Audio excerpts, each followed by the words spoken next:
Hello friends, അപ്പോൾ അതാ നൂറക്കുട്ടി class കഴിഞ്ഞ് വരാൻ ടൈമായി. അപ്പോൾ നമ്മളൊരു പഴം വെച്ചിട്ട് അവൾക്കൊരു സ്നാക്സ് ഉണ്ടാക്കി കൊടുക്കാമെന്ന് വിചാരിച്ചു. ക്ലാസ് കഴിഞ്ഞ് വരുമ്പോഴേ ആൾ നല്ല വിശന്നിട്ടാണ് വരിക. എന്തെങ്കിലും കഴിക്കാനുണ്ടോ എന്ന് ചോദിച്ചിട്ടാണ് വരിക.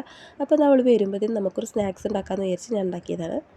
നമ്മുടെ വീട്ടിലുള്ള ഒന്ന് രണ്ട് സാധനം വെച്ചിട്ടാട്ടോ നമ്മളിത് ഉണ്ടാക്കാൻ പോകുന്നത്. അപ്പോൾ അതിന് വേണ്ടിയിട്ട് ആദ്യം ഒരു പഴം എടുത്തിട്ടുണ്ട്. നമ്മളൊരു പഴം വെച്ചിട്ടാണ് ഉണ്ടാക്കുന്നത്. അപ്പോൾ അതാ ഒരു പഴം എടുത്തു, അത് ചെറുതായിട്ട് അരിയുക. അതിലേക്ക് തേങ്ങ, അണ്ടിപ്പരിപ്പ്, മുന്തിരി, ഇത് മൂന്നും മതി കേട്ടോ. ഒരു കോഴിമുട്ടി, അങ്ങനെ 4 സാധനം വേണ്ടുള്ളൂ.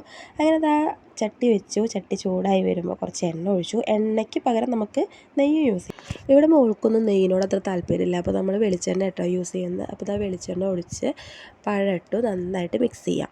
നന്നായിട്ട് മിക്സായിട്ട് വരുമ്പോൾ നമ്മളതിലേക്ക് കുറച്ച് അണ്ടിപ്പരിപ്പ്, മുന്തിരി എടുത്ത് വെച്ചിട്ടുണ്ടായിരുന്നു. അപ്പോൾ അത് നമ്മൾ രണ്ടും ആഡ് ചെയ്തിട്ട് നന്നായിട്ട് ഇത് മൂന്നും കൂടിയിട്ട് നന്നായിട്ട് മിക്സാക്കാം. അങ്ങനെ എല്ലാം നല്ല മിക്സായി നല്ല കളറൊക്കെ മാറി ഏകദേശം ഒരു ബ്രൗൺ കളറായിട്ട് വരുമ്പോൾ നമുക്കിതിലേക്ക് തേങ്ങ എടുത്ത് വെച്ചത് ഇതിലേക്കിടാം.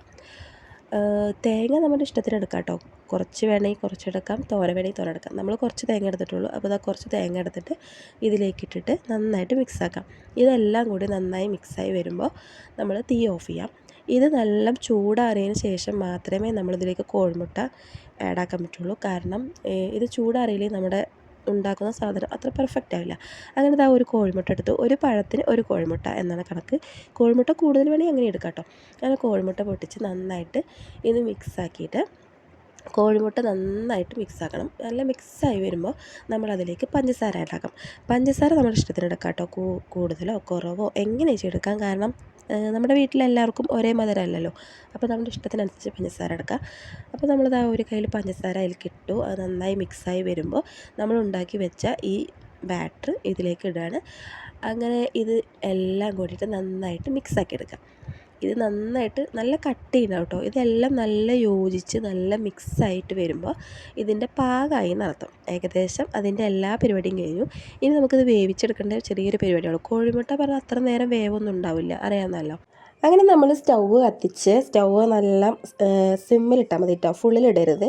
സിമ്മിലിട്ടിട്ട് അതിൻ്റെ മുകളിലൊരു പാന് വെച്ചിട്ട് പാൻ നന്നായി ചൂടായി വരുമ്പോൾ കുറച്ച് വെളിച്ചെണ്ണ ഒഴിച്ച് എല്ലായിടത്തും സ്പ്രെഡ് ചെയ്യണം. വെളിച്ചെണ്ണ എല്ലായിടത്തും എത്തുന്ന രീതിയിൽ സ്പ്രെഡ് ചെയ്യണം.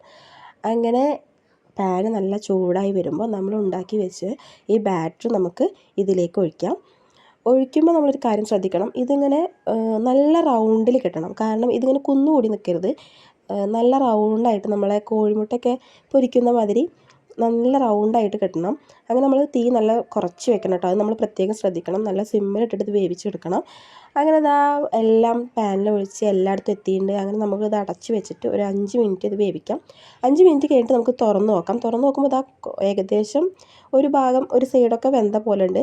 അപ്പോൾ നമ്മൾ വേറൊരു പാൻ അതിൻ്റെ മുകളിൽ വെച്ചിട്ട് അത് മറ്റേ പാനിലേക്ക് മറിച്ചിടുക. പറ്റുമെങ്കിൽ നമുക്ക് നമ്മുടെ ചട്ടമൊക്കെ വെച്ചിട്ട് മറിച്ചിടാം കേട്ടോ. അപ്പോൾ നമ്മൾ പാന് വെച്ചിട്ട് മറിച്ചിട്ടാലും കുഴപ്പമില്ല.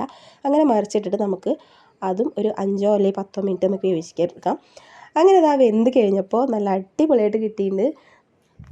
അങ്ങനെ 2 സൈഡും വെന്ത് നല്ല സൂപ്പറായിട്ട് കിട്ടിയിട്ടുണ്ട്. അപ്പോൾ നമുക്കൊരു കത്തി ഉപയോഗിച്ച് ഇത് ഇനി മുറിച്ചെടുക്കാം. ഓരോരോ കഷ്ണങ്ങളാക്കിയിട്ട് എടുക്കാം കേട്ടോ. അപ്പോൾ നമുക്ക് ഇഷ്ടമുള്ള ഷേപ്പിൽ ഇത് കട്ട് ചെയ്യാം. ഇപ്പോൾ ഞാനിതാ ഇതുപോലെയാണ് കട്ട് ചെയ്യുന്നത്. നമുക്ക് ഓരോ പീസസ് ആക്കിയിട്ട് എടുക്കാം. അങ്ങനെ ഇതാ കട്ടിങ്ങൊക്കെ കഴിഞ്ഞു കേട്ടോ. അപ്പോൾ എൻ്റെ മോൾക്ക് ഈ സ്നാക്സ് നല്ല ഇഷ്ടമാണ്. അവൾ പഴം അങ്ങനെ കഴിക്കില്ല. അപ്പോൾ നമ്മൾ പഴം കൊണ്ട് ഇങ്ങനെ ഉണ്ടാക്കി കൊടുക്കുമ്പോൾ എൻ്റെ മോൾക്ക് നല്ല ഇഷ്ടമാണ്. അങ്ങനെ 2 സൈഡും ഒരുപോലെ വെന്ത് നല്ല സോഫ്റ്റായിട്ട് കിട്ടിയിട്ടുണ്ട്. നല്ല രസമാണ് കേട്ടോ. നമ്മൾ കുറച്ചുകൂടിയും കൂടുതൽ സാധനങ്ങൾ എടുത്തിട്ടുണ്ടെങ്കിൽ ഒന്നും കൂടിയും കട്ടി ഉണ്ടാവും. ഇത് ഞാൻ ഒരു പഴം വെച്ച് ചെയ്തതുകൊണ്ടാണ് ഇത്ര കട്ടി കിട്ടിയത്. അപ്പോൾ ഒരു 2 3 പഴം വെച്ചിട്ടോ ചെയ്യുമ്പോൾ നല്ല രസം ഉണ്ടാവും. അങ്ങനെ നൂറക്കുട്ടിക്ക് ടേസ്റ്റ് ചെയ്യാൻ കൊടുത്തോ കേട്ടോ. നൂറക്കുട്ടി സ്കൂളിൽ നിന്ന് വന്നിട്ട് ടേസ്റ്റ് ചെയ്യാൻ വേണ്ടി റെഡി ആയിട്ടാണ് ഇരിക്കുന്നത്. അപ്പോൾ എല്ലാവർക്കും ഇഷ്ടമെങ്കിൽ